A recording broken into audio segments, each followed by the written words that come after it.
Bab 136 Pasukan Bandit. Jenny Lu yang ada di belakang Mileye tidak hanya diam berdiri saja. Ketika Mileye menyerang, mereka juga serentak menyerang. Para prajurit tidak ada yang mundur. Ketika Mileye dan lainnya hanya berjarak 15 meter dari mereka, mendadak muncul seorang senior tua di depan para prajurit. Senior tua tersebut melihat semua orang dan berkata, "Perintah dari raja, semuanya minggir." Minggir. Para prajurit tercengang. Ketua kelompok berkata dengan ekspresi wajah garang, "Tetua negara, apa maksudmu?" Senior tua menggelengkan kepala, "Mundur, jangan melakukan pengorbanan yang sia-sia. Nanti akan orang yang menangani mereka 20 orang. Jangan melakukan pengorbanan sia-sia. 2000 prajurit tidak mungkin bisa mengalahkan Mileye dan lainnya. Hanya 5000 prajurit barulah bisa mengalahkan Mileye. Perlu diketahui, 20 remaja di depan mereka adalah jenius yang benar-benar sangat menakutkan. Bukan pilihan terbaik menyuruh prajurit bertarung langsung dengan mereka. Mileye dan lainnya juga sedikit tercengang ketika melihat para prajurit membuka jalan untuk mereka. Akan tetapi, mereka juga tidak banyak berpikir. Hal yang baik bagi mereka kalau para prajurit ini tidak menghalangi jalan mereka. Pada saat ini, seorang jenderal Parubaya mendadak muncul di depan Mileye.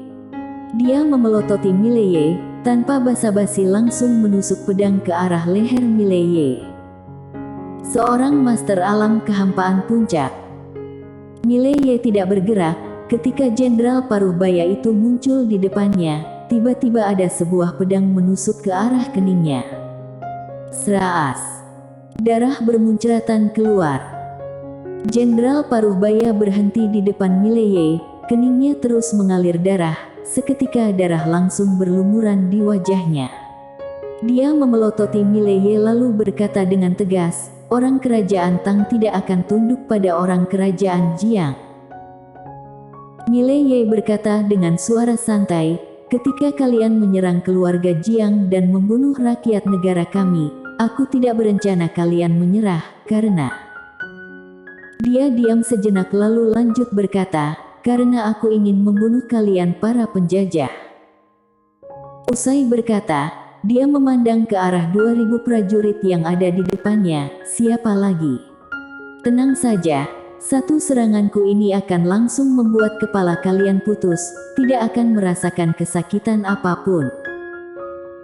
Mendengar perkataan ini, para prajurit langsung emosi. Hanya saja tetua negara mendadak berteriak, "Siapa yang berani menyerang, maka 9 generasi akan menerima dibunuh." Membunuh 9 generasi. Ekspresi wajah para prajurit langsung sangat masam. Tetua negara memandang ke arah Mileye, dia mengeluarkan jiwa pembunuhan. Semua orang kerajaan Tang ingin Mileye mati, tapi pada saat ini jika para prajurit menyerang, akan mengorbankan nyawa secara sia-sia. Para prajurit ini seharusnya mati di medan perang, bukan mati di sini. Mileye dan lainnya melihat para prajurit tidak menyerang, mereka pun juga tidak menyerang, melainkan bergegas ke arah tambang emas. Meski 2000 prajurit ini tidak takut, mereka juga sadar ingin membunuhnya bukanlah hal yang gampang.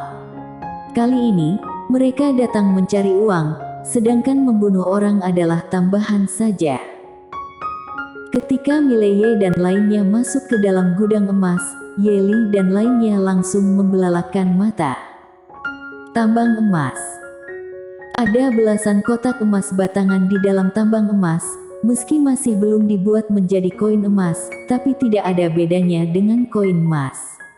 Tambang emas yang ada di depan mata ini seharusnya bisa menghasilkan 200-300 koin emas. Yeli tersenyum, "Kalau bisa hidup kembali, aku pasti bisa mencapai alam harmoni dewa. Lalu, pasti akan sisa banyak juga." Alam harmoni dewa. Dari alam mahir gaib sampai alam harmoni dewa setidaknya memerlukan ratusan juta koin emas. Bukan menandakan tanpa koin emas tidak bisa mencapai alam lebih tinggi, melainkan ada koin emas maka peningkatan akan lebih cepat. Intinya, melatih dengan cara biasa, dari alam mahir gaib sampai alam harmoni dewa setidaknya memerlukan waktu 10 tahun. Tapi, kalau kamu punya banyak uang, dalam 1 tahun sudah bisa mencapai alam harmoni dewa. Uang sangat penting.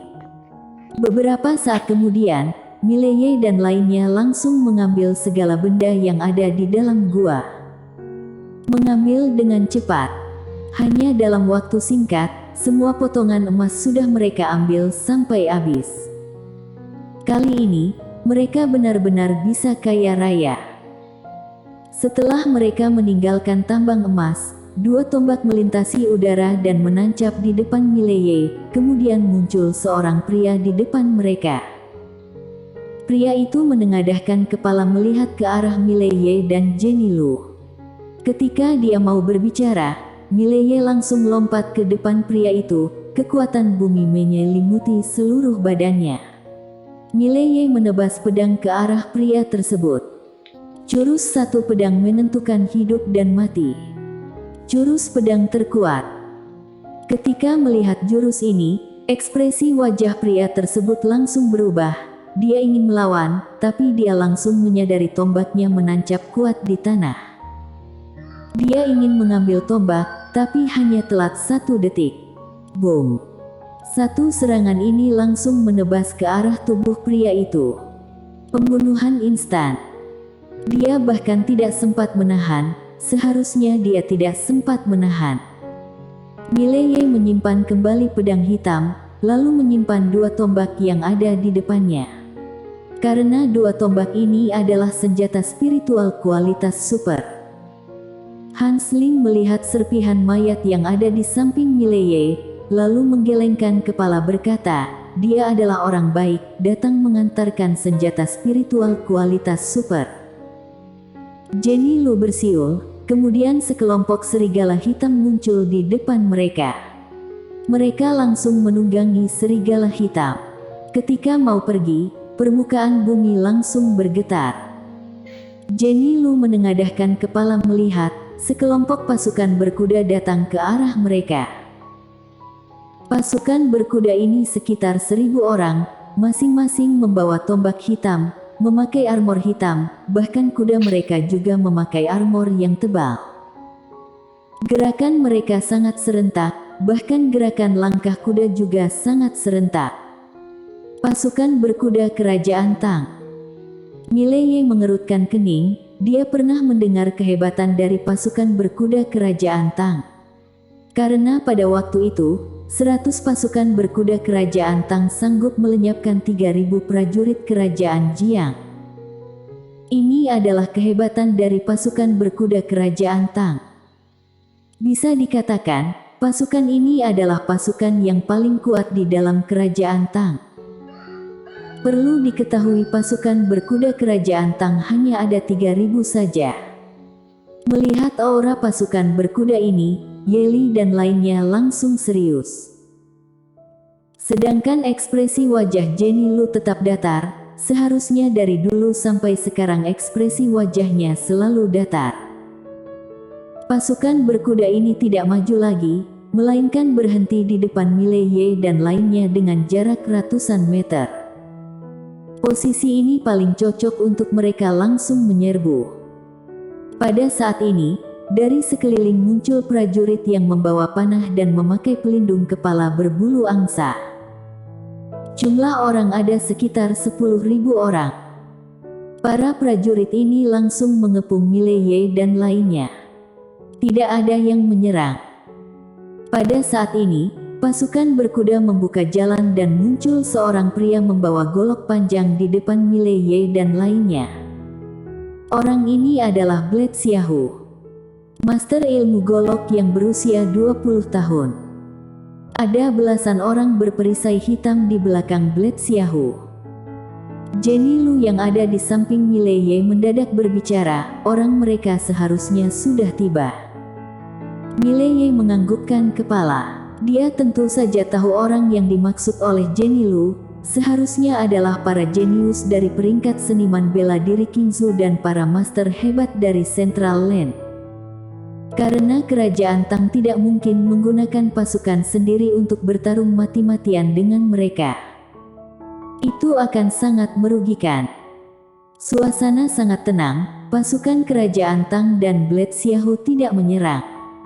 Sebenarnya mereka boleh menyerang Mileye dan lainnya, hanya saja akan memakan banyak korban nyawa. Kerajaan Tang tidak ingin mengorbankan begitu banyak korban nyawa. Andai saja pasukan inti mereka banyak yang gugur, maka kedepannya bagaimana menaklukkan kerajaan Tang. Mileye dan lainnya juga tidak menyerang, karena mereka tidak mungkin bisa mengalahkan orang yang berjumlah banyak ini. Kedua belah pihak pun berdiri diam. Pada saat ini, Mileye mendadak bertanya, "Orang kalian masih butuh berapa lama baru akan sampai?" "Sebentar lagi," jawab Jenny Lu. "Bisa diandalkan?" tanya Mileye. Jenny Lu menganggukkan kepala, "Bisa." Mileye menganggukkan kepalanya dan lanjut bertanya, "Sebelumnya kamu pernah bilang mengundang pasukan tentara bayaran Central Land, apakah bayarannya mahal?" Jenny Lu menjawab dengan tenang, "Tidak mahal, sekitar 200 juta. Mileye hampir jatuh dari punggung serigala. 200 juta. Sebelum masuk ke ibu kota kerajaan, Jenny Lu pernah menceritakan bahwa ada banyak pasukan tentara bayaran di Central Land, lalu bertanya padanya apakah perlu menyewa satu pasukan. Kondisi mereka sangat berbahaya, tentu saja harus menyewa satu pasukan. Akan tetapi, dia tidak menyangka akan semahal ini, sampai 200 juta. Sialan, kedepannya harus membawa bocah Mao, Jeffrey dan Agnes Ji membentuk pasukan tentara bayaran. Bisa untung besar. Semua orang yang mendengar perkataan Jenny Lu rata-rata langsung tercengang. Meski belakangan ini mereka untung banyak, ingin membayar 200 juta hati ini juga sangat sakit. Jenny Lu melihat Mileye dan lainnya sekilas, "Kalian memilih nyawa atau uang?" Hans Ling tersenyum pahit, "Tentu saja nyawa." "Kak, memangnya kamu menyewa pasukan tentara bayaran yang mana?" Jenny Lu berkata, "Pasukan tentara bayaran 9. Mendengar ini, ekspresi wajah semua orang selain Mileye langsung berubah. Mileye merasakan perubahan ekspresi semua orang langsung bertanya, apakah pasukan tentara bayaran 9 ini sangat kuat? Hans Ling yang ada di samping tersenyum, "Awalnya aku juga ingin bergabung dengan pasukan ini, tapi ditolak." "Kenapa?" tanya Mileye secara spontan. Senyuman Hans Ling semakin terpaksa, "Karena kekuatanku masih kurang." Mendengar perkataan ini, Mileye langsung kaget dan berpikir, kekuatan masih kurang. Hans Ling adalah master alam mahir gaib puncak. Masa kekuatan masih tidak cukup? Pada saat ini, Yeli yang ada di samping mendadak berkata, "Kalau kami bisa hidup di Central Land, pasti tidak akan datang ke sini. Saudara Ye, kalau kedepannya kamu pergi ke Central Land pasti akan menyadari, di sana tidak kekurangan murid jenius dan pintar." Mengenai pasukan tentara bayaran 9 ini, harga sewa pada umumnya dimulai dari 500 juta. 500 juta. Mileye terdiam. Yeli memandang ke arah Li Banzuang, "Kakakku dulu adalah anggota pasukan tentara bayaran 9. Kali ini mereka menerima harga yang lebih rendah pasti karena muka kakakku. Kalau tidak, meski kita memiliki 500 juta mungkin juga tidak mungkin bisa menyewa mereka." Pasukan tentara bayaran. Mileye berpikir sejenak lalu berkata, "Aku ingin membentuk satu pasukan tentara bayaran, apakah kalian ingin bergabung?" Semua orang melihat Mileye, kemudian Mileye berkata, "Aku serius." Hans Ling yang ada di samping berkata, "Saudara Ye, kamu boleh bergabung dengan kami." Mileye menggelengkan kepala, Aku ingin mendirikan pasukan tentara bayaran pribadi. Kalau kalian bersedia, boleh mengikutiku. Kalau tidak bersedia, juga tidak apa-apa, kita tetap rekan seperjuangan. Yeli dan lainnya memandang ke arah Jenny Lu, ekspresi wajah Jenny Lu tetap sangat datar. Mileye menatap Jenny Lu juga menatapnya sekilas, kamu ingin menjadi ketua. Mileye menganggukkan kepala. Jenny Lu menatap Mileye, berikan aku satu alasan. Mileye berpikir sejenak lalu berkata, kalau aku menjadi ketua, ketika bertarung aku kabur duluan. Oh salah, ketika kelahi aku maju duluan, ketika mundur aku paling belakang. Jenny Lu melihat Mileye cukup lama. Akhirnya, dia memandang ke arah Yeli dan lainnya, apakah kalian terima dia sebagai ketua? Semua orang diam sejenak lalu menganggukkan kepala. Tidak peduli di mana, master terkuat pasti akan menjadi ketua. Dari mereka, selain Jenny Lu, Mileye adalah orang yang paling kuat. Selain itu, setelah hidup bersama belakangan ini, mereka juga sangat suka dengan Mileye. Jenny Lu menganggukkan kepala, lalu menatap Mileye, apa nama pasukan ini? Pasukan bandit. Mileye berkata dengan serius, siapa yang berani mengganggu kita, aku akan langsung melenyapkan mereka. Semua orang terdiam. Bersambung.